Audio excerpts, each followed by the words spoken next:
Le 21 décembre 1997, le cadavre d'une jeune femme de 21 ans est retrouvé sur un terrain vague de Perpignan. Ce qui transparaît immédiatement, c'est que c'est une jeune femme qui est tombée entre les mains de monstre. La victime, Mokhtar Yachaïb, a été affreusement mutilée. Je verrais ça pour la première fois, je dirais on a affaire à un tueur en série. Ça peut pas être un passage à l'acte unique. Le 16 juin 1998, un deuxième corps est découvert dans la cité catalane. Cette jeune fille n'avait plus de tête, n'avait plus de mains. Elle avait été éventrée, elle avait les seins coupés.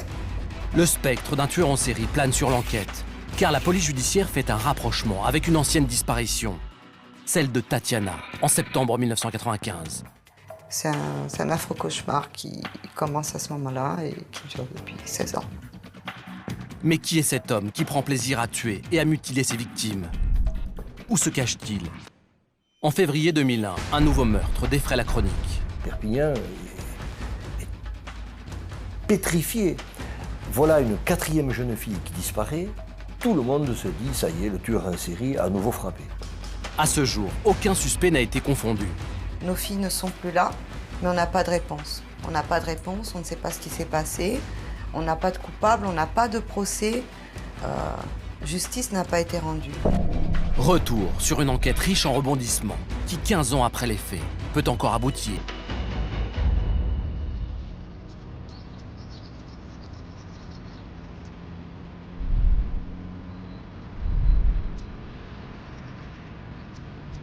Nous sommes à Perpignan, là où les Pyrénées se jettent dans la Méditerranée.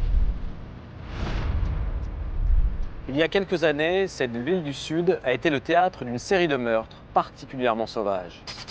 Décembre 97, Mokhtar Yachaïb, 19 ans, est assassiné. 6 mois plus tard, Marie-Hélène Gonzalez, 22 ans, connaît le même sort. Toutes deux ont subi d'atroces mutilations à caractère sexuel. La ville tout entière redoute d'avoir affaire à un tueur en série d'une dangerosité hors norme. D'autant plus qu'une autre jeune femme, Tatiana Andujar, 17 ans, a disparu. La psychose s'empare de Perpignan, le quartier de la Gare devient maudit, car c'est là que le tueur aurait rencontré ses victimes. Malgré 15 années de travail acharné, les enquêteurs de la police judiciaire de Perpignan n'ont toujours pas identifié le ou les auteurs de ces meurtres. Ces 3 affaires demeurent à ce jour non élucidées.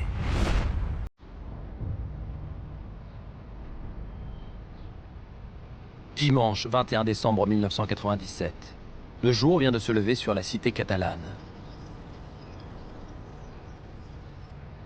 Vers 8h30, un riverain de l'avenue Ningesser-Écoli, juste à côté du centre-ville, fait une macabre découverte. Il prévient immédiatement les secours. Guy Hermand est à l'époque le numéro 2 de la police judiciaire de Perpignan. On nous appelle au petit matin, un voisin, en ouvrant les volets de sa maison, on voit dans un terrain vague en face de chez lui le corps d'une femme. Étendue, bras en croix, jambes écartées, au beau milieu du terrain vague, un peu comme exposée. La femme est morte. En faisant les premières constatations et en retournant le cadavre, les policiers sont sidérés par ce qu'ils découvrent. En 30 ans de PJ, Joe Belmont n'a jamais vu ça. Quand nous sommes arrivés, que nous avons vu l'état de ce corps, franchement, je vais vous dire, on n'a rien compris. On n'a pas compris pourquoi cet acharnement. C'était vraiment très particulier. C'était vraiment là, une boucherie. La victime, une jeune femme brune, a été poignardée et terriblement mutilée. Une grosse plaie béante au niveau du sexe, deux grosses plaies au niveau de sa poitrine. La jeune femme, complètement dénudée, s'est quasiment vidée de son sang.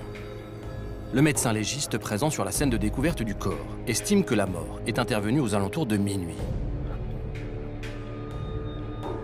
Corinne Saboureau est journaliste à l'Indépendant de Perpignan. Elle se rend immédiatement sur les lieux.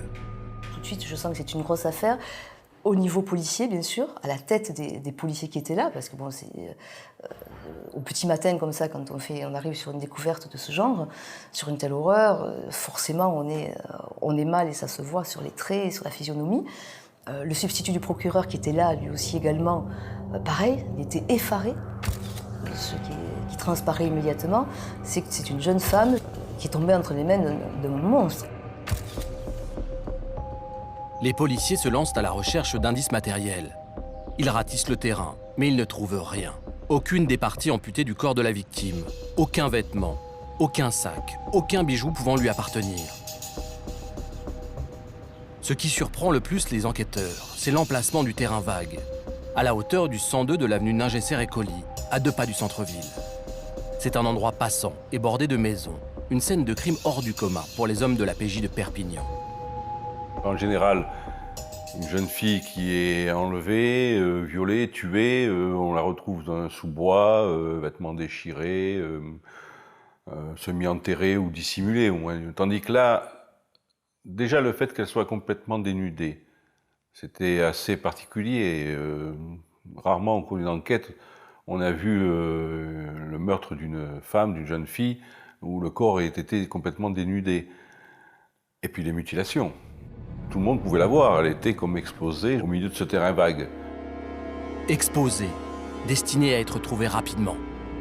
Un autre aspect de cette scène de crime frappe les policiers. La victime a été mutilée, mais autour de son corps, il y a très peu de sang. On a dû la nettoyer, parce que cette jeune fille-là ne portait pas de coups, elle n'avait pas de coulure de sang.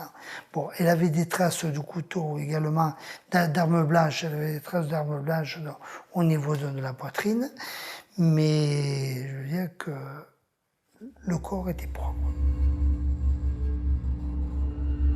En fin de matinée, le substitut du procureur identifie la victime. Il la connaît pour avoir ordonné son placement en foyer à la suite de problèmes familiaux. Elle s'appelle Mokhtaria Chaïb. Elle vient de fêter ses 19 ans.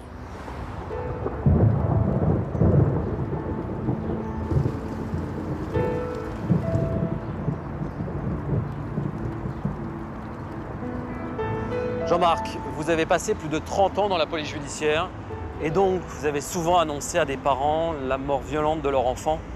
Comment vit-on des moments comme cela? C'est un des moments les plus difficiles de notre métier. Et moi, je ne l'ai jamais fait par téléphone. On allait à deux, sonner à la porte de la famille, et puis on ne tourne pas autour du pot, il faut dire clairement les choses. Votre enfant est mort. Ça prend du temps, les gens pleurent, les questions fusent. On n'entre pas dans les détails sordides, et nous, tout ce qu'on peut leur promettre, c'est qu'on mettra tout en œuvre pour arrêter l'assassin. La scène de crime découverte par les enquêteurs de la PJ de Perpignan est atroce. J'imagine que dans des circonstances pareilles, les premières constatations doivent se faire dans un silence de plomb, non? Détrompez-vous, Arnaud. Dans ces moments-là, on a besoin de se parler. On doit mettre des mots sur les horreurs que l'on découvre. On n'est jamais seul. Sur une scène de crime, il y a du monde. Le proc, l'identité judiciaire, le légiste, les enquêteurs. La dynamique du groupe nous permet de supporter l'insoutenable. Et au petit matin, sur ce terrain vague, qu'est-ce qui a pu se dire devant le corps nu et mutilé de Mokhtaria? À mon avis, quand le cadavre a été retourné et que les enquêteurs ont découvert ces mutilations, ça a été la stupeur la plus complète. Et dans ces cas-là, on se dit « Oh merde, le salaud, c'est pas possible, ça doit être un fou furieux, un psychopathe. » Est-ce qu'immédiatement, vous pensez à l'auteur, au type capable d'avoir commis un crime si barbare? Évidemment qu'on pense à lui. Cette mise en scène, ce corps nu offert au regard, c'est une provocation à destination des flics. En déposant le cadavre sur le ventre, le tueur a ménagé son effet. Il a certainement joui à l'idée que les enquêteurs découvriraient son œuvre quand ils allaient le retourner. Est-ce qu'une telle scène de crime augure d'une enquête compliquée? C'est une affaire lourde. Les policiers savent qu'ils vont subir une pression importante de la part de leur hiérarchie, de la part du proc. Les journalistes leur tombent dessus aussi. Et puis l'opinion publique est impatiente qu'ils coffrent le coupable. Qu'est-ce que les premières constatations nous apprennent sur le déroulement du crime et sur l'auteur des faits? Il n'y a pas de sang sous la victime. C'est donc qu'elle a été tuée et mutilée ailleurs. C'est logique. Ce terrain est entouré d'habitations, le tueur n'aurait pas pris le risque de se faire repérer. Comment est-ce que le corps de Mokhtaria a été transporté sur place? À mon avis, l'auteur est venu discrètement le déposer de nuit, sûrement avec un véhicule. Il a choisi cet endroit parce qu'il savait que le corps serait découvert dès le lendemain matin.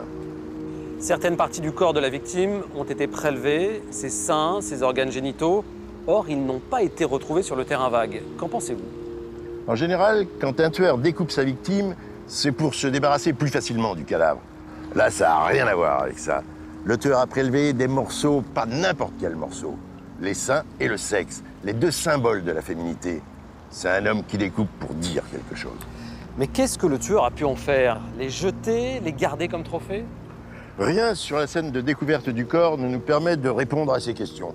On peut tout envisager. Je me souviens de Issei Sagawa, ce cannibale japonais qui, après avoir mutilé sa victime, a fait cuire ses seins au milieu de petits pois. Ça glace le sang.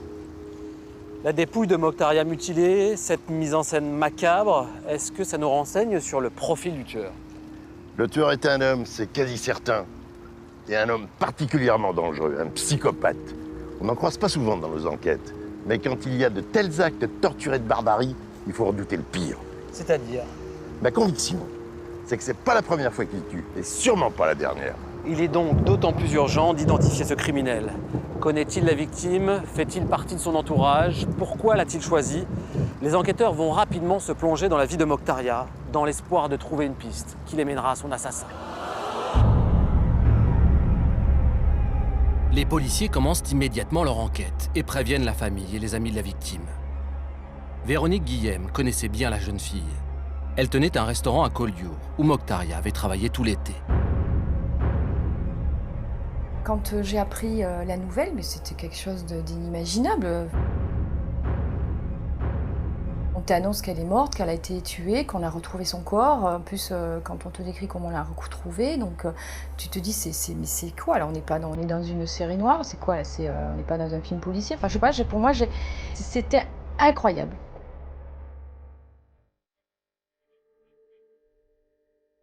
Les enquêteurs apprennent que Mokhtaria Chaïb était une jeune fille très indépendante.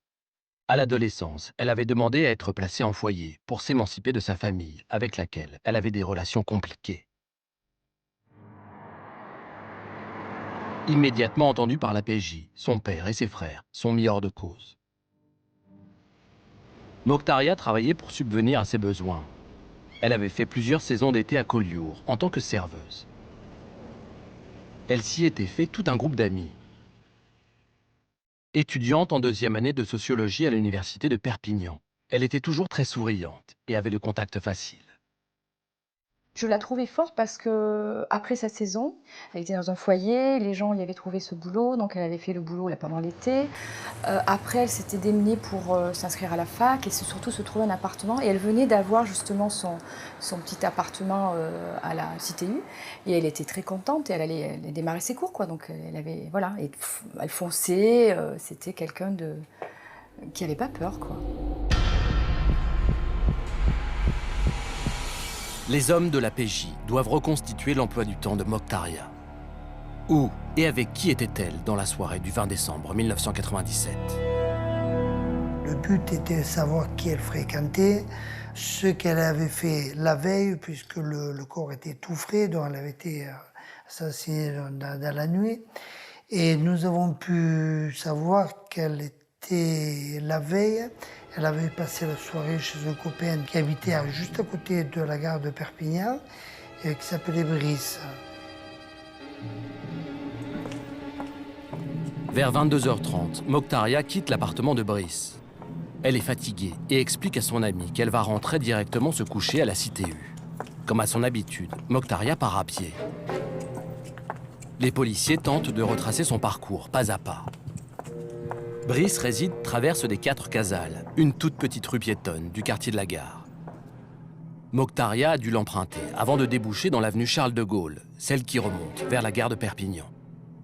Puis, pour rejoindre la cité universitaire, elle a logiquement dû tourner à gauche, dans la rue Courteline. Elle était censée rentrer chez elle, donc c'est pas très loin, l'avenue de la Gare, la CTU, c'est juste une grande avenue. Bon, c'est éclairé, donc je pense qu'elle n'a pas eu peur, tout est éclairé, c'est les lumières de la ville, ça va, qu'on n'est pas dans une impasse toute noire. Donc elle devait rentrer normalement à la maison, quoi.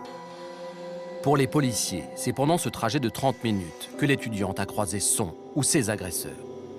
Il n'exclut pas que la jeune fille ait cherché à faire du stop.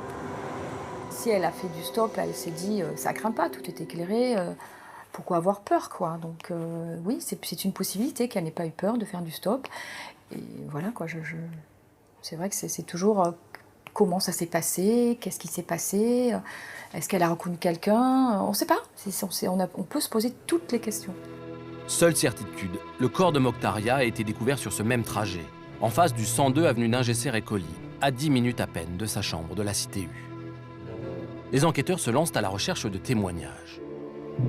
Imaginez que nous avons fait la rue Courteline et les rues suivantes jusqu'à la Cité U et tapé à toutes les portes, essayer de voir si quelqu'un avait entendu des cris, si quelqu'un avait pu voir quelque chose. Nous n'avons aucun indice, aucun témoignage, absolument rien. Sans témoin direct, les policiers piétinent. Ils ne peuvent faire que des suppositions. Pourtant, ils sentent qu'il y a urgence à arrêter l'homme ultra-violent qui a tué la jeune étudiante. Un tel crime n'est pas l'œuvre de quelqu'un qui fait ça sous la pulsion d'une colère, même une histoire familiale, un petit ami, enfin quelqu'un qui a une jalousie. On sentait quand même avec cette affaire l'effet d'un psychopathe. Vraisemblablement, on avait affaire à quelqu'un de particulièrement redoutable, hein. C'est certain. C'était pour nous un prédateur.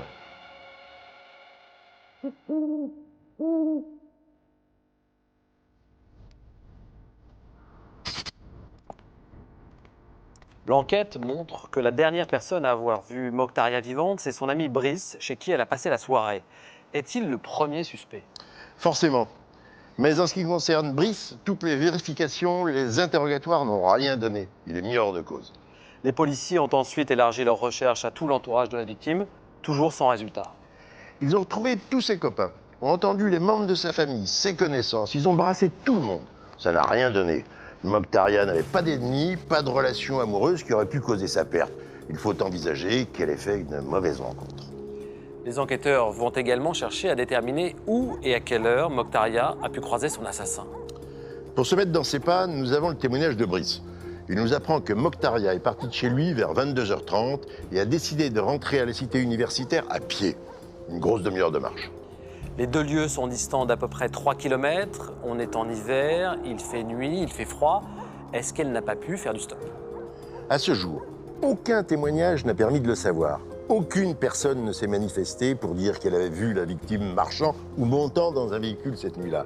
Il faut parler, même des années plus tard. Chaque témoignage peut faire avancer l'enquête. Jean-Marc, 15 ans se sont écoulés depuis cette soirée. Comment penser que ceux qui avaient des choses à dire aient pu se taire si longtemps? C'est parfois difficile de parler. On peut assister à une scène en ayant le sentiment qu'il y a quelque chose de bizarre qui se passe, et puis tracer sa route sans se retourner. Un témoin peut alors se sentir coupable de ne pas avoir agi autrement, de ne pas avoir prêté assistance à la victime. D'autant plus que l'affaire a été très médiatisée. Le témoin, en lisant les journaux, a pu apprendre que la jolie brune croisée la veille avait été assassinée. La mauvaise conscience rend muet, mais il faut passer outre et dire ce qu'on a vu. Mais si quelqu'un a vu quelque chose, il peut aussi avoir peur. Le tueur est toujours en liberté.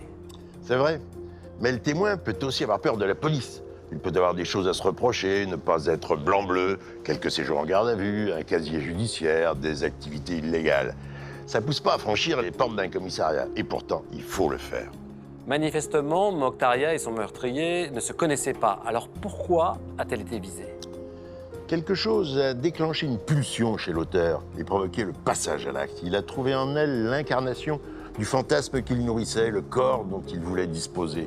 Ce n'est pas sa personnalité qui l'a rendu vulnérable, mais la situation. Elle marchait seule dans la ville, la nuit. Elle était une proie facile. Si rien dans la vie de Mokhtaria ne peut nous permettre de remonter jusqu'à son tueur, en revanche, sa mort, ou plutôt la façon dont elle a été tuée, peut nous révéler des informations précieuses. L'autopsie de son corps va en effet s'avérer riche d'enseignements pour les enquêteurs.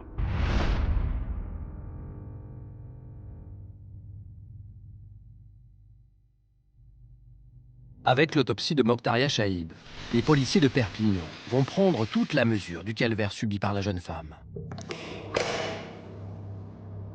Elle a été frappée à la tête et poignardée à 12 reprises dans le cœur et les poumons. Fabien Aubat est médecin légiste et expert psychiatre près la cour d'appel d'Agen. Il n'a pas travaillé sur le crime de Mokhtaria, mais a accepté de nous éclairer sur cette affaire. Les seules blessures mortelles dans ce dossier-là sont les blessures thoraciques, avec plusieurs coups de couteau dans le thorax, blessures du poumon, blessures du péricarde, blessures cardiaques. De toute évidence, c'est ça qui entraînait la mort, et relativement vite, compte tenu des blessures et du nombre des blessures au niveau du cœur en particulier. Le légiste s'intéresse ensuite aux mutilations infligées au corps de la victime. Elle a subi l'ablation des 2 seins, de la vulve, du vagin, de l'anus et du rectum. On constate qu'elles n'ont pas provoqué d'hémorragie, ce qui prouve qu'elles ont été exécutées post-mortem. Le légiste est sidéré par ce qu'il découvre. Cette amputation de la sphère génitale ressemble trait pour trait à une opération existante, la vulvectomie totale. Le docteur Didier Callas est gynécologue obstétricien. Les vulvectomies totales servaient à traiter, de manière pas toujours très efficace, mais à traiter les cancers de la vulve, voilà, qui étaient étendus, qui s'étendaient à l'anus. C'était une intervention qui ne se pratique quasiment plus dans les pays européens ou anglo-saxons, car elle est très mutilante. Et actuellement, on a des moyens tels que la radiothérapie qui permettent de pouvoir traiter ou améliorer ce type de pathologie en étant beaucoup moins agressive pour la patiente. Abandonnée depuis les années 70, cette opération reste néanmoins enseignée en cancérologie et gynécologie. Lors de l'autopsie, le légiste précise que la technique de l'auteur est quasi chirurgicale. Cela implique qu'il aurait déjà pratiqué ou assisté à ce type d'opération.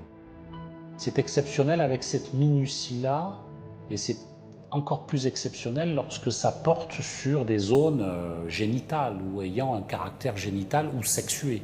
N'importe quel amateur aurait sans doute plongé le couteau dans l'abdomen avec des blessures profondes. Là, on voit qu'en fait, la découpe s'est faite, le sujet a récliné l'épaisseur des téguments, la peau, la graisse, et a préservé les muscles, les aponevroses, le péritoine qui n'est pas touché. Il faut une sacrée technique pour effectivement avoir cette espèce de sens de la découpe. Il est difficile de déterminer avec précision quel instrument a été utilisé pour effectuer ces mutilations. Ça peut être un couteau très affûté, ça peut être un instrument chirurgical, ça peut être tout ce qui tranche et qui coupe. Alors voilà. Il y en avait plein dans les cuisines, des instruments qui tranchent et qui coupent. On peut avoir un couteau japonais pour couper les sushis. Ça marcherait très bien. Le niveau de précision des mutilations de Mokhtaria révèle plusieurs choses aux enquêteurs. Il a fallu au moins 1h30 à son agresseur pour les réaliser. Et elles n'ont pas pu être effectuées sur le terrain vague où a été retrouvé le corps. Ça ne peut pas être quelque chose qui se fait à même le sol, c'est impossible. Il faut obligatoirement une table surélevée, que l'opérateur puisse se mettre en face avec le périnée de la patiente en face des yeux. Ce qui nécessite quand même une installation particulière, et installation qui a dû être prévue. Alors ça peut être une camionnette, ça peut être un local aménagé, mais il faut de la place, il faut de la lumière, donc ça ne se fait pas n'importe où. Aucun des prélèvements effectués sur la victime ne permet à l'époque d'isoler une quelconque trace biologique du tueur. Nous n'avons eu aucun élément de recherche, aucun indice. Les laboratoires n'ont trouvé aucune empreinte digitale, aucune empreinte génétique. Donc nous n'avons absolument rien. Pour les policiers, la seule chose qui transparaît de ce crime, c'est une intuition. L'impression que l'auteur n'en est pas à son coup d'essai. Pour le psychiatre Fabien Aubat, c'est une évidence.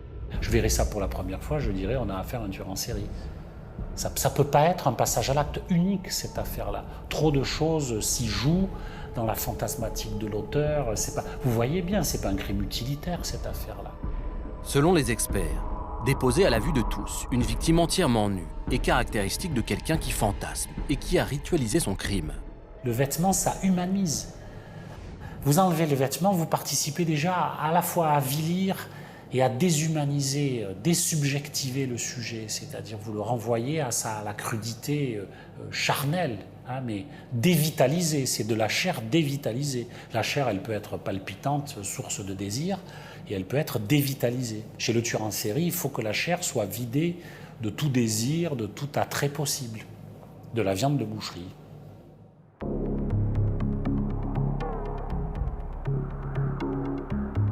Ce que révèlent les constatations du légiste est épouvantable. Mais il y a une chose qui atténue l'horreur, c'est de savoir que Mokhtaria était déjà morte au moment des mutilations. Ce sont les multiples coups de couteau reçus par la victime qui sont la cause du décès.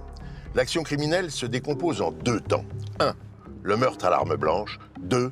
Les mutilations qui, selon les experts, ont pris au moins 1h30. 1h30, c'est très long. L'auteur a certainement dû choisir un lieu dans lequel il ne risquait pas d'être vu ou dérangé. Il lui faut une logistique importante, de l'espace, de la lumière, des instruments de découpe et de quoi installer le corps pour accomplir ces mutilations. Ça exclut d'emblée une voiture, beaucoup trop exiguë.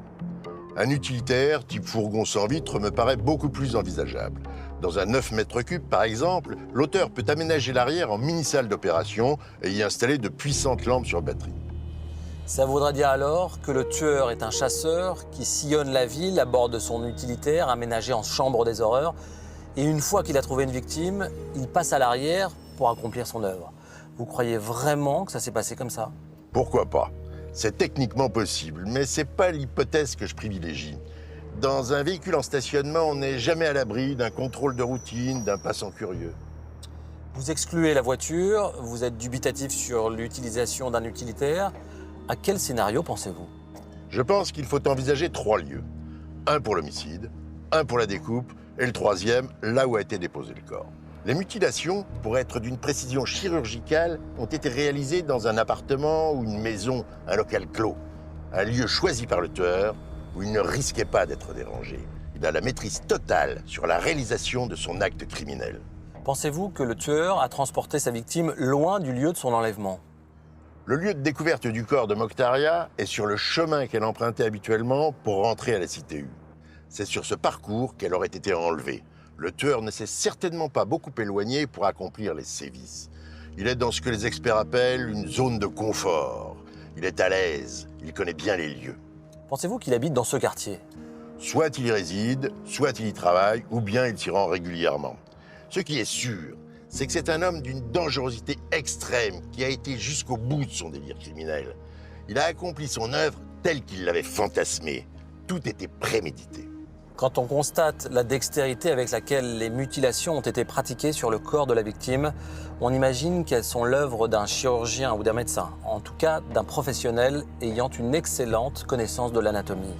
Et justement, 1 mois après le meurtre de Mokhtaria, les policiers interpellent un médecin particulièrement suspect.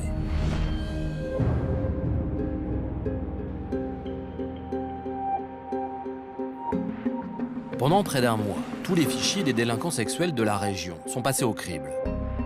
Tous les médecins ou étudiants en médecine qui ont eu affaire à la justice sont entendus, mais ça ne donne rien. Jusqu'à ce qu'un policier du commissariat mette les enquêteurs sur une nouvelle piste. Notre collègue nous a dit, attends, je pense à un gars qui importunait les gens à l'université, qui lui travaillait à l'hôpital de Perpignan. Alors, quand nous avons fait des recherches sur lui, et on s'est aperçu qu'il habitait sur le circuit où nous avons découvert Mokhtaria Chaïb. Cet homme, c'est Palomino Barrios, un Péruvien de 49 ans, qui a déjà été condamné pour exercice illégal de la médecine et fraude fiscale. Il vit seul dans un petit studio sur le chemin de la cité universitaire, où habitait Mokhtaria, à 200 mètres de l'endroit où a été découvert son corps. C'est quelqu'un qui est tellement étrange qu'il en fait peur. Moi, j'apprends assez vite que c'est une personne qui a travaillé dans 18 hôpitaux de France, donc qui a eu suffisamment de charisme pour se faire embaucher, pour être crédible, parce qu'il a travaillé un peu en ophtalmologie, un peu dans tous les domaines. Donc c'est quand même avec simplement une photocopie d'un certificat de chirurgien tamponné du Pérou. Des diplômes, Palomino Barrios en a plusieurs. Mais aucun ne l'autorise officiellement à exercer la médecine en France. Il parvient pourtant à se faire embaucher comme interne dans différents services. Il avait travaillé un petit peu de partout dans certains services de l'hôpital de Perpignan. Et quand on avait un cancer, il soignait avec une aspirine. C'était, vous voyez, le style d'individu. À chaque fois, ses contrats de travail ne sont pas renouvelés. C'est le cas à l'hôpital de Perpignan, où il travaillait en pédiatrie. Les policiers apprennent qu'on le soupçonne même d'avoir volé du matériel chirurgical. Mais ils vont faire une autre découverte, encore plus intéressante. On aperçoit qu'il a un fourgon. Ça, bien sûr, ça nous intéresse, hein, pour le transport éventuellement de la victime. Et donc, très rapidement, on décide de l'interpeller. Le 12 janvier 1998, les policiers se rendent au domicile du Péruvien pour l'arrêter. Pour la première fois depuis la découverte du corps de Mokhtaria, ils ont un suspect sérieux. Michèle Benamou, avocate, avait déjà défendu Palomino Barrios dans une précédente affaire. Pour elle, l'homme est un escroc, mais pas un assassin.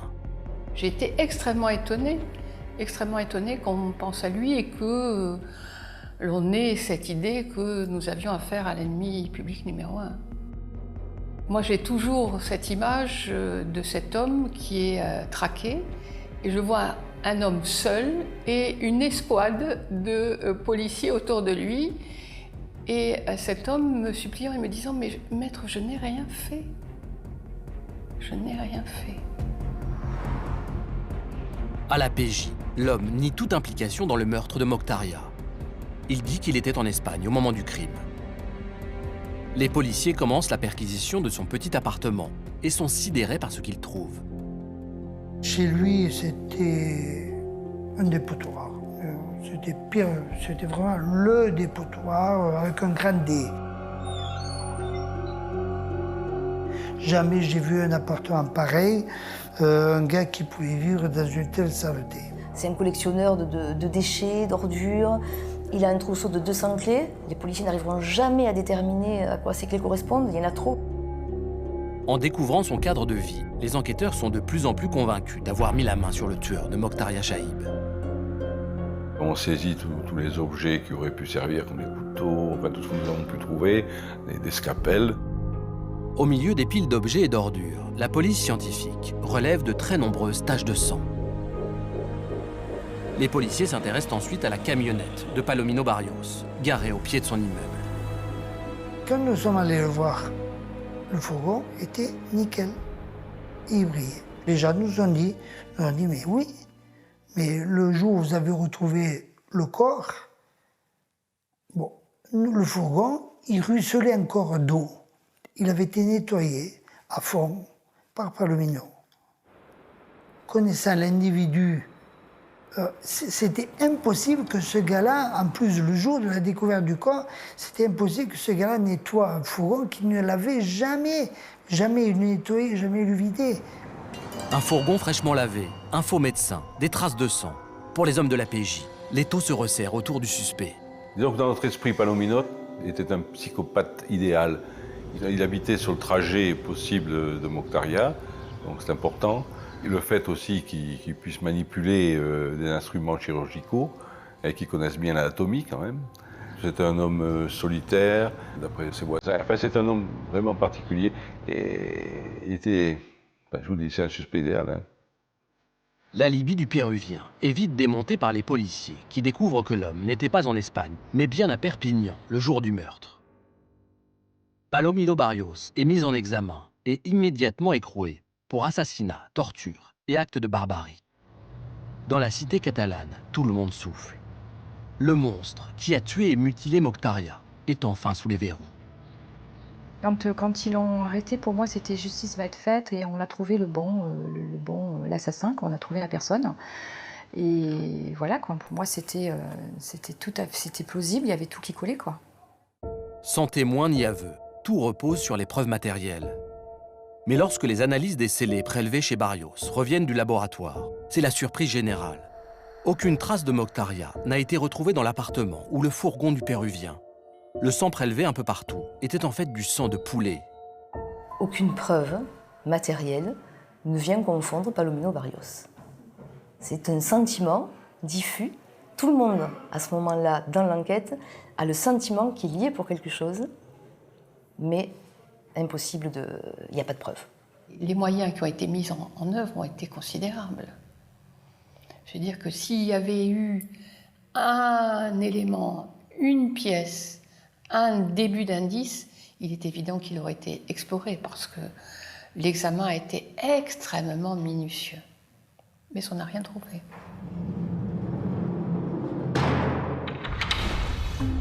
Malgré l'absence de preuves matérielles irréfutables, Palomino Barrios demeure le suspect idéal. Sa personnalité trouble, son caractère solitaire et le fait qu'il soit médecin, tous ces éléments persuadent les enquêteurs qu'ils tiennent le tueur de Mokhtar Chaïb. Pour éviter que Palomino Barrios ne prenne la fuite, ou pire, qu'il commette un nouveau meurtre, il est placé en détention provisoire par le juge d'instruction. Les enquêteurs espèrent réunir très vite des éléments matériels permettant de le confondre, mais un coup de théâtre survient dans l'enquête. Une nouvelle jeune femme est retrouvée à Perpignan, assassinée et mutilée. Le 26 juin 1998, 6 mois après l'assassinat de Mokhtaria, les policiers de Perpignan sont informés de la découverte d'un nouveau corps près du péage de l'autoroute A9. C'est un promeneur qui se trouve par là, qui s'avance, et il y avait un vieux tapis, il soulève le tapis pour voir ce que c'était, et là il voit le corps d'une jeune femme. Le corps est à peine dissimulé sous des détritus et quelques branches. Il est en décomposition avancée et très mutilé. Cette jeune fille n'avait plus de tête, n'avait plus de mains. Elle avait été éventrée, elle avait les seins coupés. En examinant le corps, le médecin légiste constate que la victime a, elle aussi, subi d'importantes mutilations génitales. C'est un coup de massue. C'est un coup de massue parce qu'on a presque l'impression, sauf qu'il n'y a pas la tête, ni les mains, mais on a presque l'impression de revoir Mokhtaria. Ça, c'est quelque chose qu'on n'oubliera jamais, je crois. Chaque personne qui l'a vu, cette scène, ne pourra jamais l'oublier. Là encore, la victime est entièrement nue et aucun vêtement ou sac à main n'est retrouvé à proximité. Reste à l'identifier. En consultant le registre des personnes disparues, les policiers font le rapprochement avec une jeune femme de 22 ans, Marie-Hélène Gonzalez. Sa famille a signalé sa disparition à la gendarmerie de Perpignan, 10 jours plus tôt. Les analyses ADN confirment que c'est bien elle. Marie-Hélène était grande et brune. Elle aimait sortir et faire la fête. Pour gagner de l'argent, elle était saisonnière à Argelès-sur-Mer. Il y a énormément de monde, énormément de jeunes. Bon, il faut pas être quelqu'un de trop réservé. Au contraire, il faut, surtout pour travailler la saison et se faire un peu d'argent. Et elle en avait besoin. Il faut être quelqu'un de quand même plus avenant, de souriant et puis quand même de fêtard.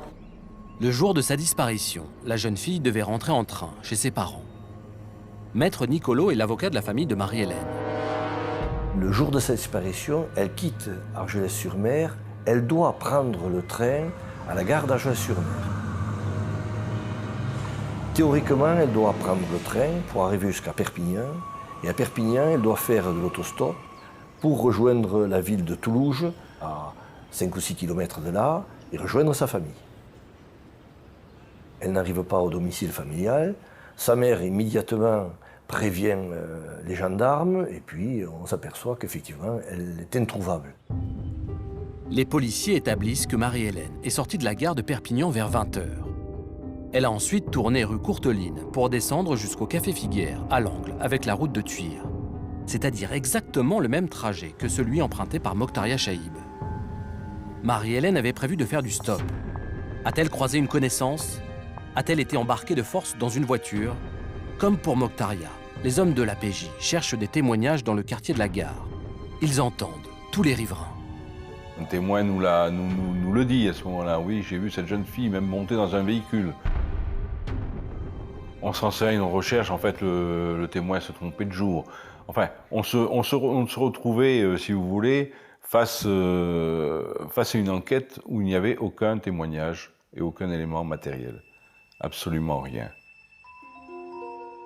L'autopsie de Marie-Hélène va encore plus rapprocher son assassinat de celui de Mokhtar.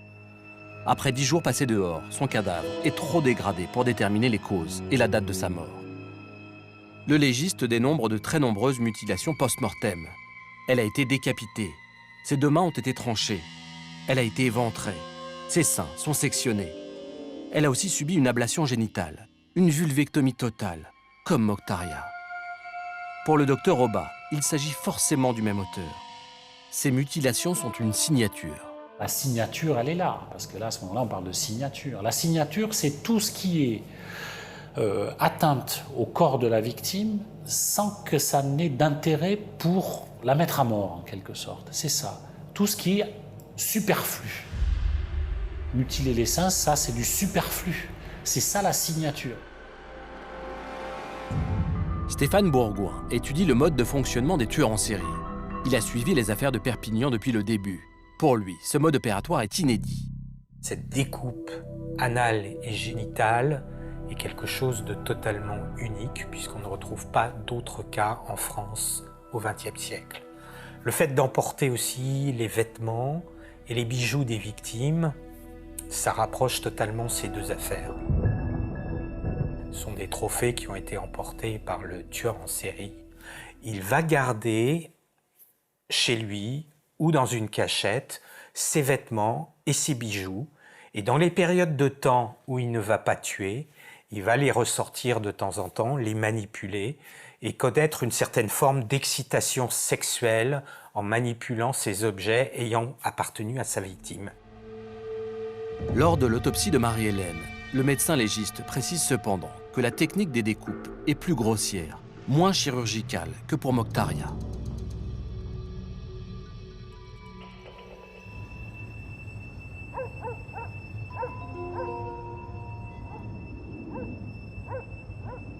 Deux jeunes femmes, deux jolies brunes, deux corps mutilés abandonnés sur la voie publique.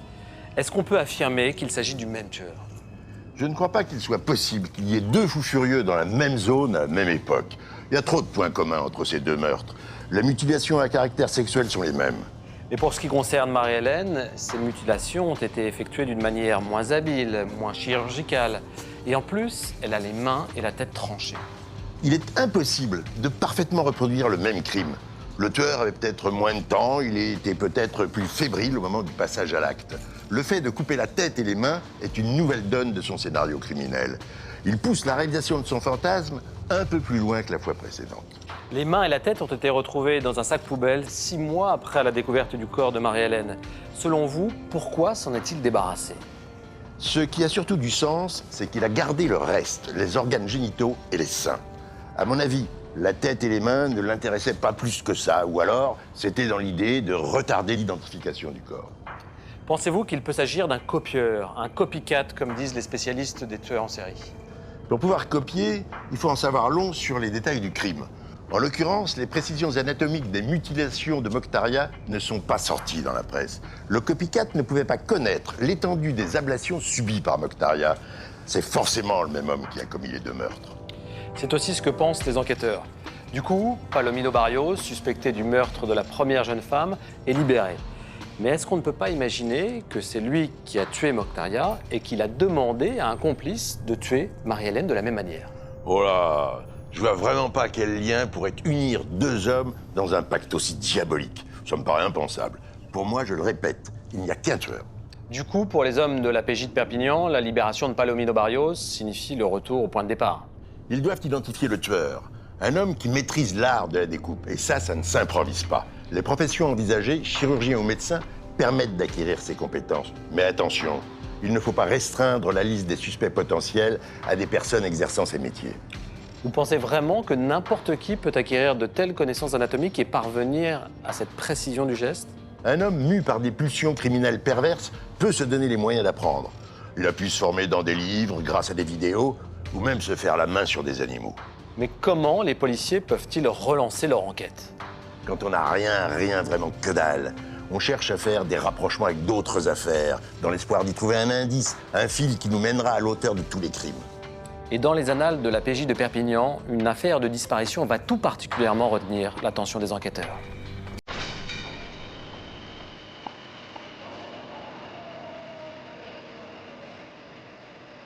Mokhtaria, Marie-Hélène, deux jeunes filles brunes qui rentraient chez elles à pied et qui disparaissent en fin de journée dans le quartier de la Gare. Les policiers ne tardent pas à faire le rapprochement avec une ancienne affaire non élucidée. L'affaire Tatiana Andujar, une jeune fille de 17 ans, disparue le dimanche 24 septembre 1995, alors qu'elle rentrait d'un week-end passé chez des amis. Marie-Josée Garcia est la mère de Tatiana. On a eu Tatiana samedi au téléphone, et puis dimanche, pour nous dire qu'elle allait rentrer dans l'après-midi, certes peut-être dans la soirée, peut-être qu'il sera un peu tard, mais qu'on ne s'inquiète pas, qu'elle allait nous téléphoner en cas de difficulté pour revenir jusqu'à la maison, puisque nous habitions à une quinzaine de kilomètres de Perpignan à l'époque. Dimanche après-midi, Tatiana rentre de Toulouse en train. Plusieurs témoins la voient à son arrivée à la gare de Perpignan. Tatiana, on la voit. On la voit dans le hall, on la voit dire au revoir. Un nouveau petit copain militaire. Et après, elle part. La jeune femme descend alors l'avenue de la gare et tourne à droite rue Courteline. Elle a dit à ses parents qu'elle ferait du stop devant le café Figuère, route de Thuir, pour rejoindre le domicile familial. Son itinéraire recoupe ceux de Mokhtaria et de Marie-Hélène. Mais entre la gare et le café Figuère, Tatiana s'est volatilisée. Et au café Figuère, le problème, c'est que personne ne l'a vue. Il était ouvert à cette heure-là, et personne n'a jamais vu Tatiana. Ce soir-là, Tatiana ne rentre pas chez ses parents.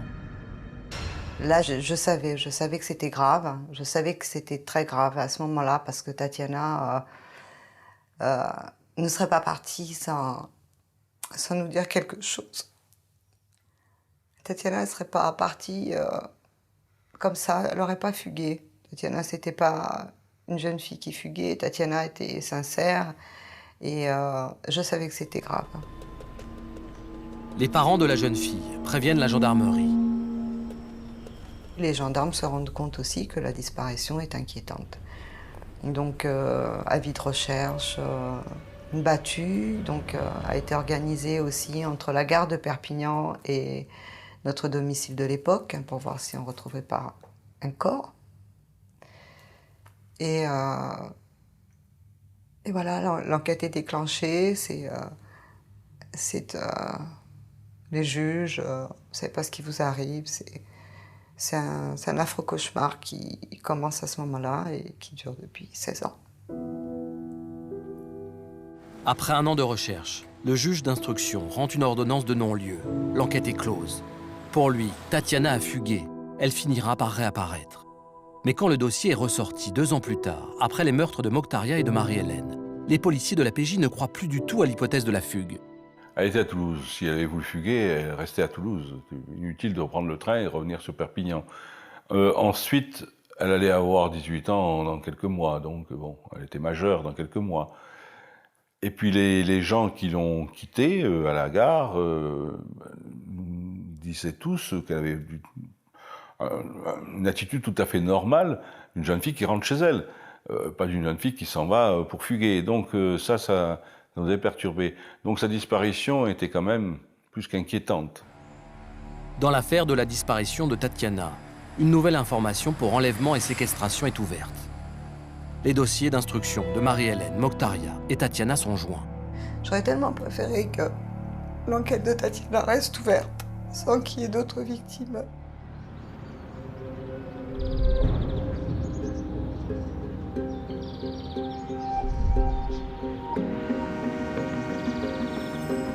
Jean-Marc, pourquoi la disparition de Tatiana est-elle rapprochée des meurtres de Mokhtaria et de Marie-Hélène? Tout d'abord, quand on compare les photos des 2 victimes avec celles de Tatiana, les ressemblances physiques sautent aux yeux. Elles ont sensiblement le même âge et la même allure. Et puis encore une fois, on retrouve le quartier de la gare et la rue Courteline. Tatiana a disparu, son corps n'a jamais été retrouvé. On sait que la jeune fille traversait une période un peu difficile et que les relations avec sa famille étaient un peu tendues. Qu'est-ce qui nous dit que sa disparition n'est pas une simple fugue? À 17 ans, on peut se tirer 15 jours, 1 mois. Mais au bout d'un moment, on a besoin de sous et on revient toujours au bercail. Et là, au moment de la mort de Marie-Hélène, ça fait plus de 3 ans qu'elle a disparu. Vous pensez que l'on n'a aucune chance de retrouver Tatiana vivante? Avec tout le battage médiatique qui a suivi le rapprochement des 3 affaires, avec sa photo qui a fait la une des journaux, elle se serait forcément manifestée ou elle aurait été reconnue. Ce silence laisse envisager le pire. Mais comment se fait-il que l'on n'ait jamais retrouvé son corps? Vous savez, c'est pas si compliqué que ça de se débarrasser d'un corps, surtout dans un coin comme Perpignan. On a la mer à portée de main, la montagne et la campagne. Et puis surtout, on est à 30 minutes de route de la frontière espagnole. Et il n'y a rien de mieux pour brouiller les pistes que d'aller enterrer un cadavre à l'étranger. Parce que selon vous, si la police espagnole avait retrouvé le corps de Tatiana, elle n'aurait pas pu l'identifier? À cette époque, les échanges entre polices européennes n'étaient pas ce qu'ils sont aujourd'hui. Il n'y avait pas de fichiers partagés.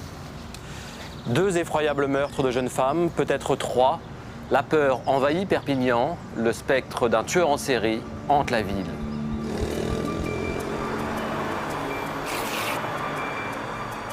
En quelques mois, après la découverte du corps de Marie-Hélène González, c'est une véritable psychose qui s'installe à Perpignan. Tout le monde le voit partout. Toutes les jeunes filles brunes, un peu sportives, aux yeux un peu marron, châtains, ne fréquentent plus la gare, même les blondes d'ailleurs. Plus personne ne va à la gare tout seul. Les gens ne vivent pas retranchés pour autant, mais les gens ont peur, ont véritablement peur. 2, peut-être 3 victimes. Toutes les 3 sont jeunes, grandes et jolies. Perpignan serait le terrain de chasse d'un tueur en série, et une rumeur folle se propage. Perpignan acquiert une notoriété mondiale à cause de Dali et de la gare de Perpignan. Certains font le rapprochement entre le fait que Perpignan ait été considéré par Dali comme le centre du monde, certains tableaux de Dali dans lesquels on voit des femmes qui sont dépecées ou en tout cas mutilées, et puis les crimes de Perpignan. Alors on dit, bon, il y a quelqu'un qui peut-être s'étant inspiré de Dali, commet des crimes à Perpignan. Concrètement, le rapprochement avec le peintre surréaliste n'apporte rien à l'enquête. Mais les télés et les journaux du monde entier continuent d'affluer à Perpignan pour raconter l'histoire du tueur de la gare. C'est la forme moderne du diable, en fait. Hein. C'est la forme moderne du diable, le tueur en série.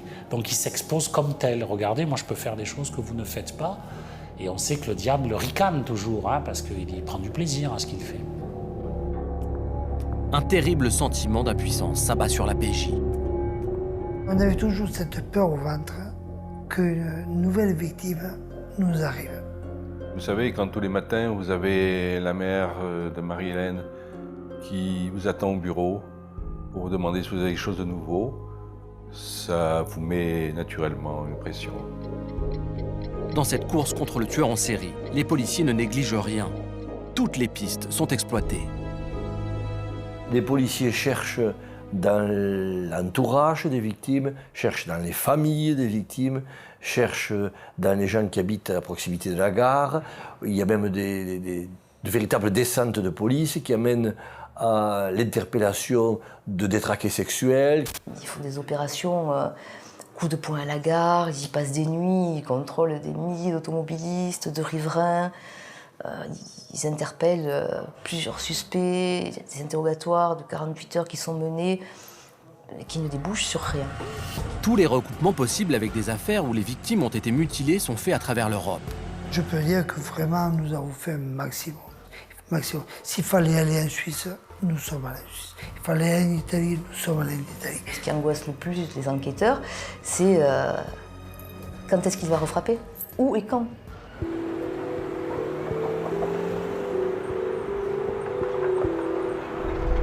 À la fin des années 90, l'actualité est pleine d'affaires de serial killers.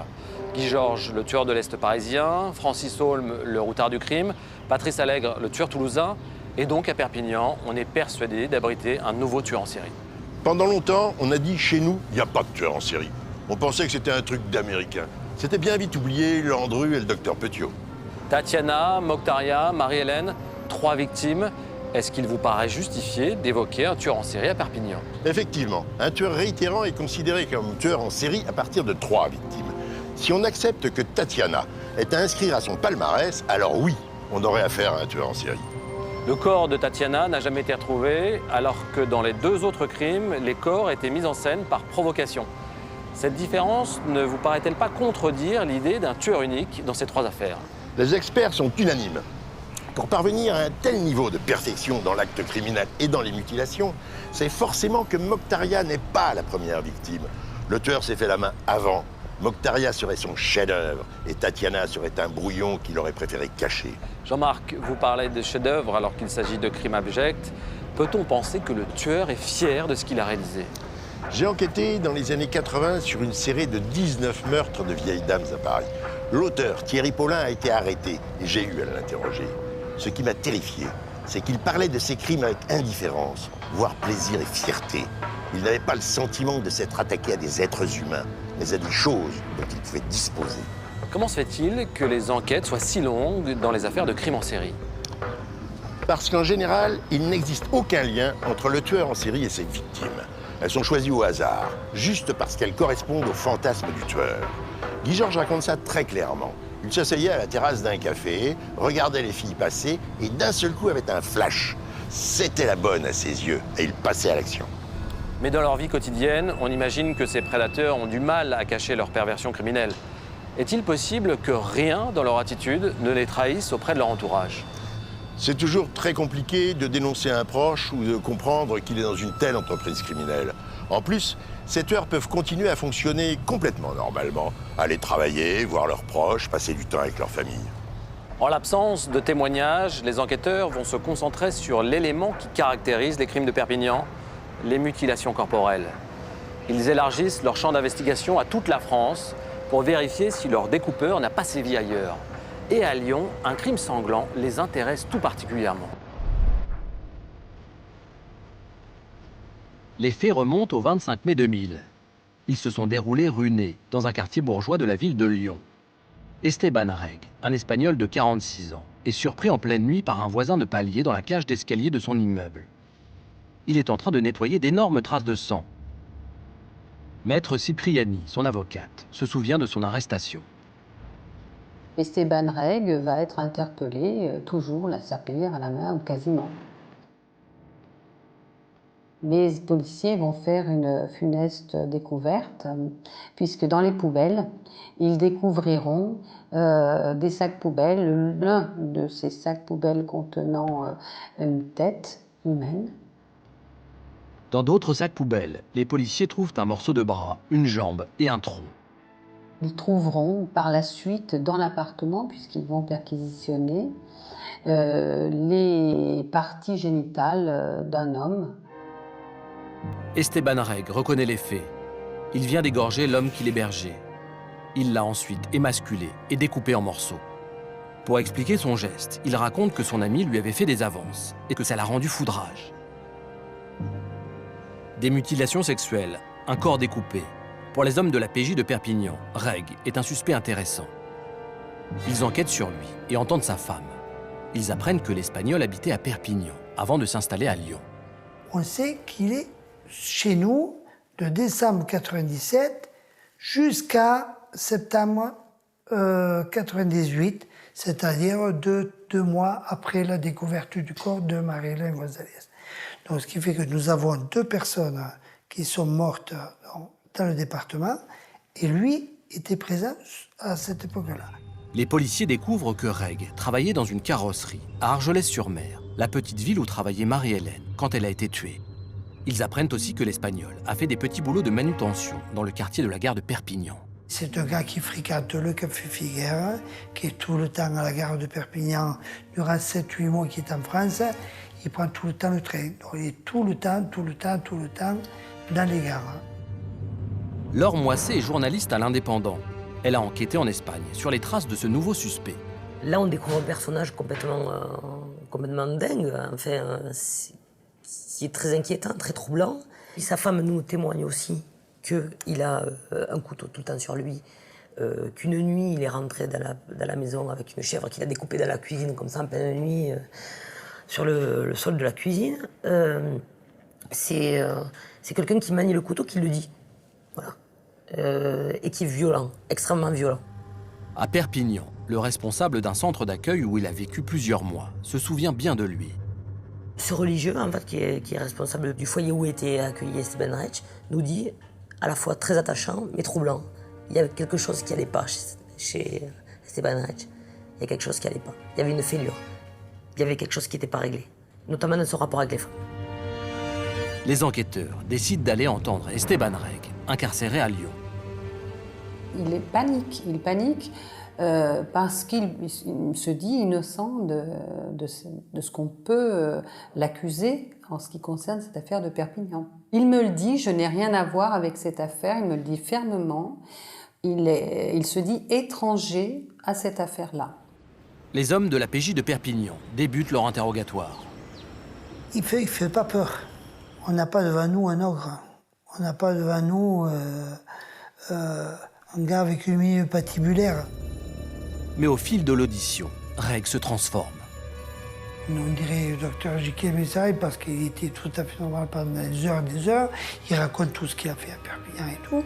Et d'un côté, et d'un coup, il vous bondit sur la table, il vous monte sur la table, il regarde à la fenêtre dehors en faisant le loup. On se demande dans quel film on joue. Et si ce gars-là ne le fait pas exprès, ou c'est vraiment, il est malade.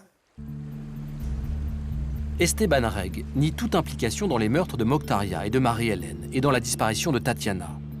Une fois encore, les policiers n'ont qu'une intuition, un faisceau de présomption, mais aucune preuve. Esteban Reg, personnage ultra-violent, est un suspect solide pour les enquêteurs de Perpignan. Pendant son interrogatoire, il leur confie « J'ai le diable qui est en moi ». Et il ajoute « J'aime bien aller dans les gares quand il y a de jolies filles et que je peux faire connaissance avec elles ». Pour l'instant, les investigations ne permettent pas d'établir un lien entre cet homme et Mokhtaria, Marie-Hélène ou Tatiana. Mais en février 2001, alors que l'Espagnol était en détention provisoire pour le meurtre de son colocataire, une autre jeune femme disparaît à Perpignan. Brune et séduisante, Fatima s'est volatilisée aux abords de la gare. Le cauchemar recommence. Le soir du 10 février 2001, Fatima Hidraou, 21 ans, ne rentre pas chez elle. Elle est belle, grande et brune. Sa famille prévient immédiatement le commissariat. La PJ est saisie dans la foulée. Imaginez dans quel état nous nous trouvions, l'émoi de la famille, parce que qui a tout de suite pensé aux autres affaires. Les policiers reconstituent son emploi du temps. Pour payer ses études de langue, Fatima est caissière dans une grande surface d'électroménager, route d'Espagne.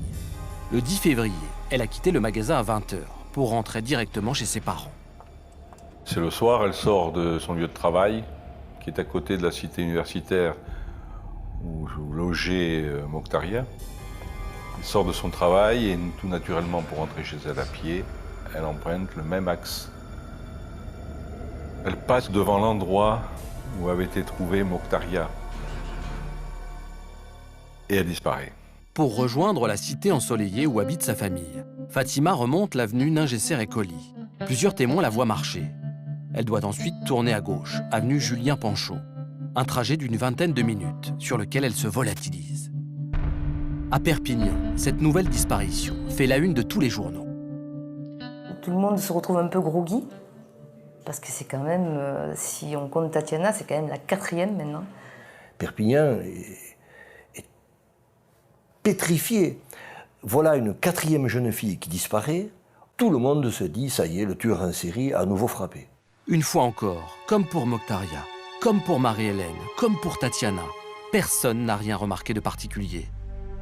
10 jours plus tard, des lycéens découvrent une fiche de paye de Fatima Hidraou sur un parking, pas très loin du domicile de la disparue. Ils préviennent la PJ. Les policiers entendent le directeur du magasin devant lequel le papier a été retrouvé. Il se souvient d'un incident survenu le 10 février, vers 20h30. Il avait vu un véhicule garé avec des gens à l'intérieur, une agitation. Il avait vu une portière s'ouvrir, un pied de femme. Il avait pensé que c'était des amoureux qui se disputaient. Craignant un cambriolage, le directeur du magasin note par précaution la plaque d'immatriculation du véhicule. Les policiers vérifient. Elle est au nom d'un certain Marc Delpech, un individu qui apparaît dans l'entourage de Fatima. Marc Delpech, nous avions dans notre listing concernant Fatima Hidraou une personne qu'on devait entendre comme des dizaines et des centaines d'autres personnes parce qu'il apparaissait sur Internet et il adressait des emails. Il adressait plutôt des emails de blagues, des trucs comme ça. Donc il y avait un lien. Marc Delpech a 33 ans. Il tient le San Diego, un bar fréquenté par des étudiants. Ce père de famille n'a pas d'antécédents judiciaires. Les policiers décident néanmoins de l'interpeller. Au moment de notre intervention, Marc Delpech a tout de suite compris pourquoi nous étions là. Et quand nous lui avons demandé où se trouvait Fatima, c'est là qu'il nous dit « Je l'ai tué, je l'ai jeté en mer, au cap Béar, qui est un cap non loin de Perpignan. » Maître Bernard est l'avocat de Marc Delpech. Il se souvient des réponses de son client. Il va expliquer qu'il a une relation, mais une relation platonique. Il va dire qu'il n'a jamais eu une relation sexuelle avec elle, qu'il est amoureux d'elle qu'elle est aussi amoureuse de lui, mais qu'elle ne supporte pas qu'il soit marié. Delpech raconte aux policiers que ce soir-là, Fatima l'aurait menacé de tout dire à sa femme. Dans un coup de folie, il l'a étranglée. Et puis, il est allé donc au Cap Béar confier le corps à la mer. Il nous décrit comment il a pu faire. Ensuite, au bord de l'eau, il met ses palmes et là, il prend le corps avec lui, il nage. Il ajoute qu'il s'est éloigné du bord suffisamment, parce qu'il connaît les courants, pour que le courant emporte le corps et ne vienne pas le rejeter sur le rivage. Il dit même qu'il a eu du mal à revenir à terre. Premier interrogatoire, donc première déclaration, on le croit. Delpech a tué par dépit amoureux. C'est un crime passionnel. Rien à voir avec le tueur en série de la gare. Mais lorsque les policiers perquisitionnent sa maison, ils sont très surpris par ce qu'ils découvrent. Ils tombent sur une étrange documentation. Marc Delpech a découpé et collectionné des dizaines d'articles consacrés à Marie-Hélène, Mokhtaria et Tatiana. Plus étrange encore, dans son ordinateur, il trouve le roman qu'il est en train d'écrire. Son héros s'appelle Jack. C'est un tueur en série. Et le premier chapitre est intitulé « Tatiana ». Il a commencé donc à vouloir faire un roman où Delpech était dans la peau de Jacques l'Éventreur. Tatiana a été enlevée, c'est à mon avis, c'est de cette façon dont ça s'est passé, qui pourrait expliquer qu'on ne trouve aucun témoignage. Ça montre la prudence de l'homme. Mais pour son avocat, ce manuscrit ne prouve rien. Marc Delpech est avant tout un passionné de faits divers. Si vous avez lu ses écrits, vous avez aussi noté, et la police l'a noté, que ces écrits, il ne les a pas inventés. C'est-à-dire qu'il s'est inspiré de tous les articles de presse qui sont parus, il les a découpés, il les a lus, et il a repris tous ces éléments. Même si Marc Delpech nie toute implication, il devient après cette perquisition le suspect numéro 1 dans les affaires du quartier de la gare. Ce gars-là est bon, ce gars-là est bon. Alors c'est pour ça que nous avons continué donc à travailler donc, sur lui, sur son entourage. On s'est aperçu effectivement qu'il était issu d'une famille de médecins. Qui dit médecin dit scalpel, donc il aurait pu avoir du matériel médical de son père. On est très nombreux à ce moment-là à se dire, voilà, Marc Delpech, c'est le tueur en série. Marc Delpech, c'est pas simplement Fatima Hidraoui. L'enquête révèle comment Delpech a pu entrer en contact avec toutes les victimes. Marc Delpech est connu des jeunes, même si c'est un caractère enfermé, il tient bas. Donc c'était doublement intéressant de savoir qu'à la fois il pouvait être connu des victimes et il avait très bien pu les aborder et ces victimes auraient très bien pu monter en stop dans son véhicule. Pour l'heure, aucune preuve matérielle ne permet de relier Marc Delpech au meurtre de Mokhtaria et de Marie-Hélène. Et le corps de Fatima n'a toujours pas été retrouvé. Le 13 mars 2001, un jogger découvre le cadavre d'une femme dans l'étang de Canet-en-Roussillon, à quelques kilomètres de Perpignan. Ce n'est pourtant pas là que Delpech a prétendu s'être débarrassé du corps de sa victime. On est arrivé, il y avait les gendarmes et les pompiers sur place, puis la PJ qui est arrivée et le légiste. Puis bon, il a fallu la sortir avec beaucoup de délicatesse parce que le corps avait quand même resté immergé un certain temps et pour qu'il ne se décompose pas. Et bon, il s'est avéré tout de suite que c'était Fatima Hidraoui. Elle est complètement nue. Ses bijoux lui ont été enlevés. Mais lorsque le légiste fait ses constatations, c'est l'étonnement général. Elle a été étranglée et n'a pas subi la moindre mutilation. Quand le corps a été découvert sur l'étang de Canet et que nous avons vu qu'il n'y avait aucune ablation corporelle, absolument aucune, ben là nous nous sommes posé des questions en disant c'est peut-être une affaire qui n'a absolument rien à voir avec Marie-Hélène et Mokhtaria. Devant le magistrat instructeur, Marc Delpech ne reconnaît que le meurtre de Fatima. Pourtant, dans sa cellule, il confie à son codétenu être hanté par le souvenir de 3 femmes. Qui sont-elles? Pour la mère de Tatiana, sa fille est sûrement l'une d'elles.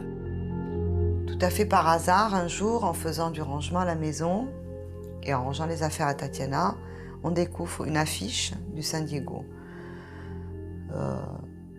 Donc j'ai un mouvement, j'ai un instant de paralysie, tout mon corps se glace et je me dis je me trompe, c'est pas le même.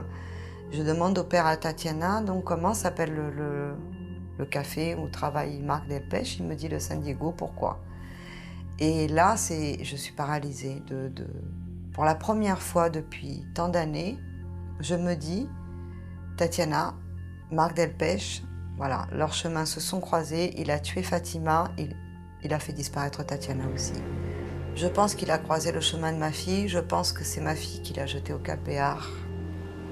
Je pense que tout ce qu'il a dit, il avait effectivement vécu auparavant, et certainement, ça peut être le corps de ma fille.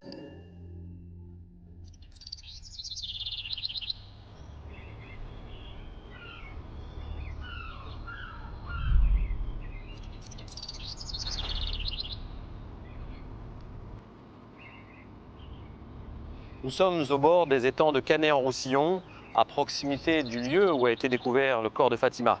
Jean-Marc, que pensez-vous du profil de Marc Delpech mis en cause dans le meurtre de la jeune femme? Le plus troublant, c'est sa collection d'articles sur les affaires de Perpignan. Et le premier chapitre de son polar, dont le titre est Tatiana. Ça sent bon pour les enquêteurs. Pour le meurtre de Fatima, il avoue. En revanche, il refuse d'endosser le crime de Tatiana. Pourtant, les policiers ont de sérieux soupçons. Il y a ce flyer annonçant la soirée au San Diego retrouvée dans les affaires de Tatiana. Mais surtout, il y a les confidences qu'il a faites à son codétenu. Concrètement, comment faut-il interpréter ce style de témoignage? Ça arrive que des prisonniers aient des révélations à faire, ils se rapprochent des gardiens, et si ça a l'air de tenir la route, ils sont extraits et entendus. Mais les flics restent toujours très prudents et n'oublient jamais qu'en prison, toutes les relations sont pourries et que les mecs sont toujours prêts à se balancer, à s'entretuer. Mais quel intérêt les prisonniers ont-ils à dénoncer leurs codétenus? Tout se monnaie en prison. Dans ce cas-là, pour ceux qui bavent devant le juge, la monnaie d'échange, c'est la remise de peine. On raccourcit un peu le temps d'incarcération si les infos valent le coup. Delpech a dit être poursuivi par le souvenir de 3 filles. On pense forcément à Tatiana, Mokhtaria et Marie-Hélène. Si c'est lui qui a tué toutes ces jeunes femmes, pourquoi n'avoue-t-il pas, alors qu'il a déjà avoué pour Fatima? Il les a peut-être pas tués. Il a pu s'inventer des histoires entre les 4 murs de sa cellule pour se faire mousser auprès de ses codétenus. Le risque pour les enquêteurs dans ce type d'affaires, c'est de construire des séries inexactes et de vouloir coller tous les crimes non élucidés au même client. À ce moment de l'enquête, il convient de faire le point sur tous les éléments des différents dossiers. Il faut se pencher sur les profils des victimes et les modes opératoires, mettre en relief les points communs et les points de discordance.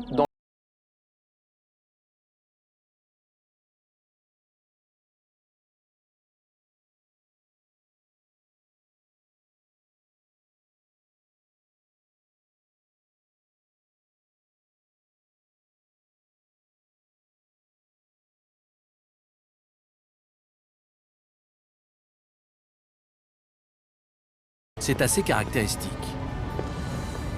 Dans cette affaire-là, ce qu'on peut dire, c'est que c'est un tueur, sans doute en série, organisé, psychopathe, pervers, bien inséré sur le plan social, qui travaille, qui n'a pas d'antécédents psychiatriques. Ces agressions ont toutes lieu dans la même zone, un triangle qui part de la gare vers le sud de Perpignan.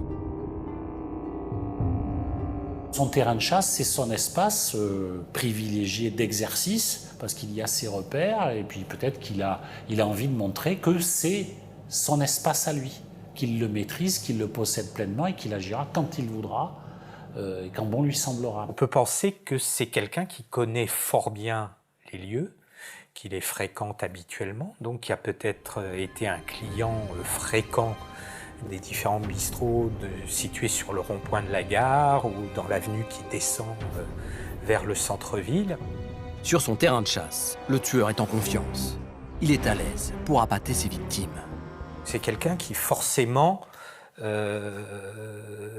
un charmeur, est un manipulateur, sait endormir la confiance parce que c'est quand même des jeunes femmes jeunes, jolies, donc qui savent qu'elles vont peut-être attirer l'attention d'hommes, qui savent que les alentours de la gare de Perpignan sont assez déserts, donc qui doivent quand même malgré tout se méfier si elles sont abordées par un inconnu. Le choix de victime n'est pas anodin. Le tueur en série ne frappe pas au hasard des rencontres. Il ne tue que des femmes, et toutes répondent à des critères précis. Mokhtaria, Marie-Hélène et Tatiana. Toutes 3 sont jeunes, belles, minces et brunes aux cheveux longs. Là aussi, ça répond à une haine ciblée sur un type particulier de personnage. On connaît dans l'histoire des tueurs en série qui ont commencé leur série criminelle après avoir été éconduits par une fiancée qui ne voulait pas de lui.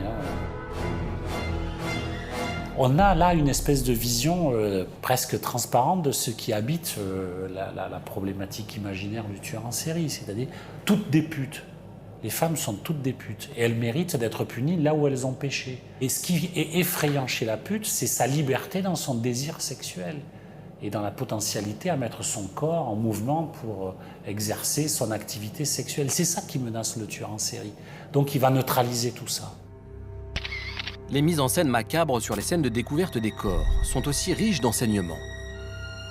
Le fait de positionner comme ça les victimes de manière dégradante, c'est de montrer à la face du monde et à la société, de dire, regardez, je me suis débarrassé de ces objets, je les ai totalement dépersonnalisés, c'est des immondices, moi je suis tout puissant, je décide de la vie ou de la mort de la victime, j'en fais ce que je veux et je vous emmerde. À travers ses actes, le tueur nous parle et nargue les enquêteurs.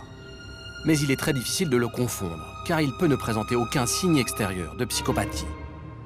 C'est tout à fait compatible avec un mode de vie à la fois professionnel, social, conjugal, parfaitement acceptable.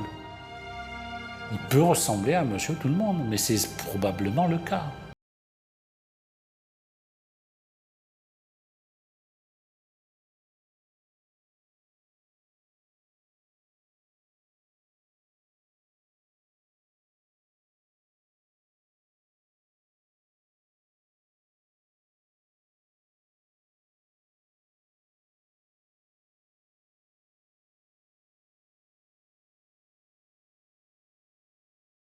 Temps de réclusion criminelle par la cour d'assises de Perpignan pour l'enlèvement, le viol et le meurtre de Fatima Idraoui.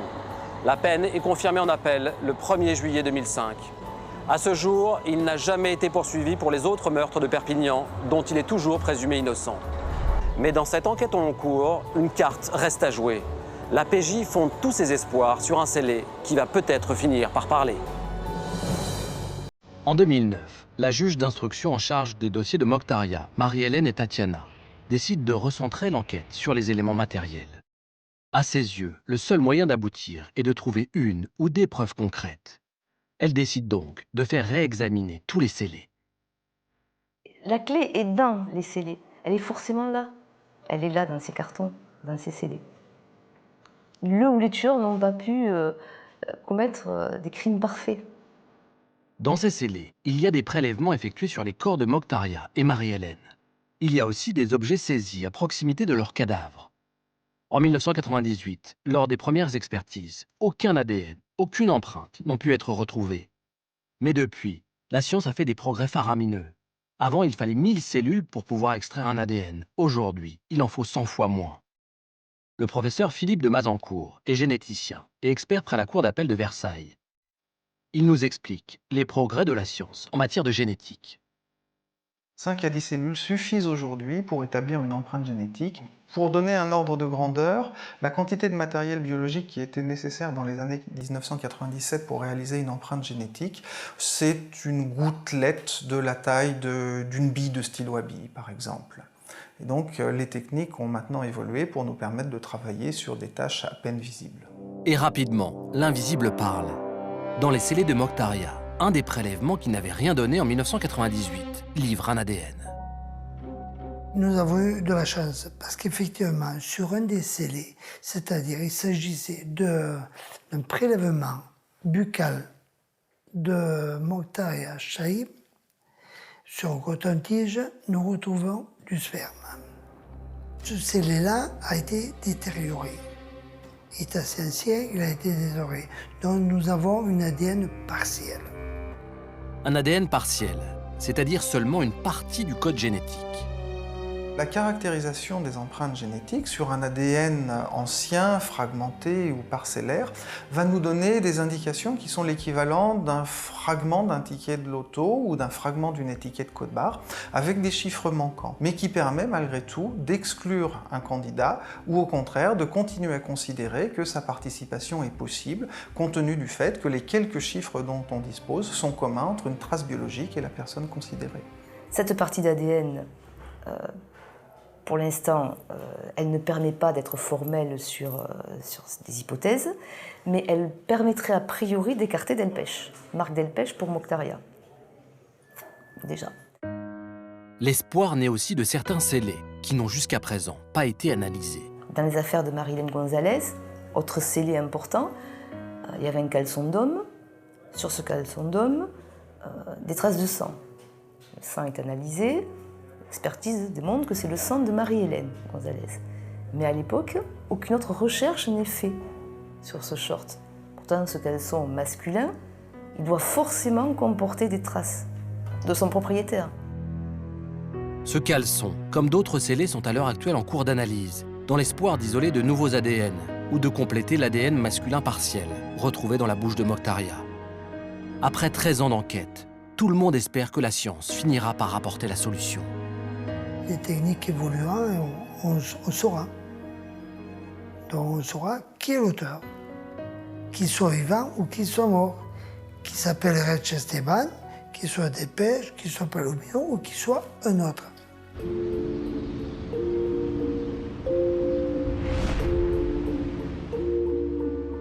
Jean-Marc, la question centrale dans ces dossiers de Perpignan, c'est de savoir si on a affaire à un tueur en série ou à une série de tueurs. Pour moi, il y a au moins 2 tueurs.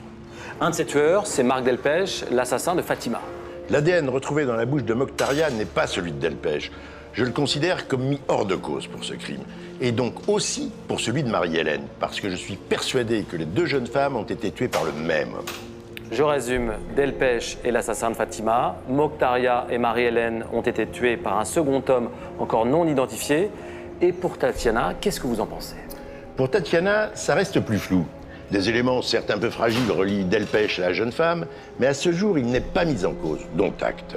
Moi, je crois que Tatiana est la première victime du tueur en série qui s'en est pris à Mokhtaria et Marie-Hélène. Qu'est-ce qui vous fait dire ça? Ce n'est qu'une intuition. Rien ne me permet d'en être certain. Mais je suis d'accord avec les experts. On ne commence pas sa carrière criminelle avec un meurtre du niveau de celui de Mokhtaria. Il s'est fait la main avant, peut-être sur Tatiana.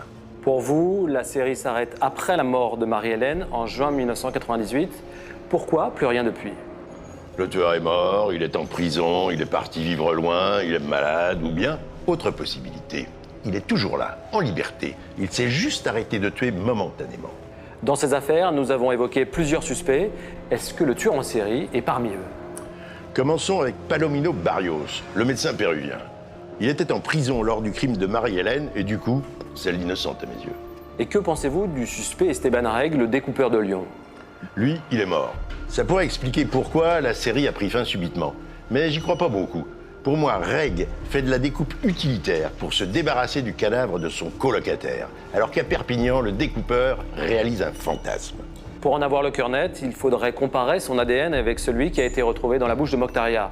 Si ces analyses disculpaient Esteban Reg, on n'aurait alors plus aucun suspect. Comment cette enquête peut-elle encore rebondir? Grâce à des témoignages. Un tueur en série, ça chasse des proies qui parfois lui échappent. Je suis certain qu'il y a à Perpignan des femmes qui l'ont croisé, qui ont été importunées et qui ne sont pas tombées dans son piège.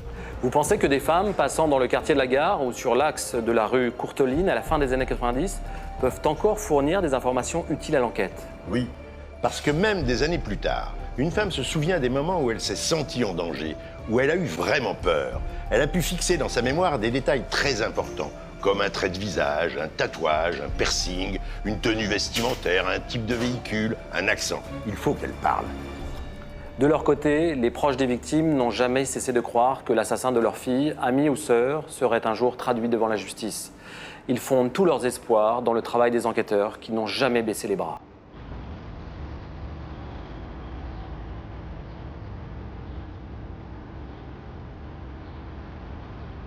À Perpignan, les assassinats de Mokhtaria Chaïb et Marie-Hélène Gonzalez et la disparition de Tatiana Andujar.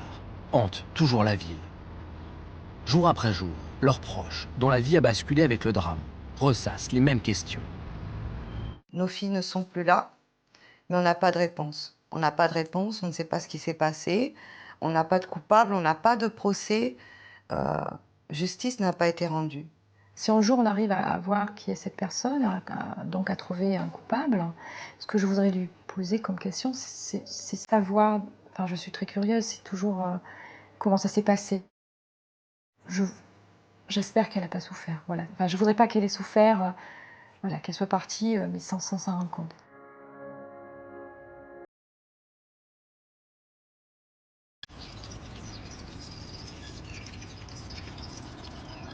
Ce soir, nous avons choisi de ne rien vous cacher de la réalité de ces crimes pour vous permettre d'en prendre la pleine mesure. Nous avons fait ensemble un voyage au cœur d'une violence crue et insoutenable, dans l'espoir qu'un témoin se manifeste, qu'une mémoire se réveille. Il faut absolument trouver le fil qui nous mènera au coupable, car il est intolérable que l'auteur de ces actes barbares soit en liberté et puisse ajouter un nom à la déjà trop longue liste de ses victimes. Bonsoir.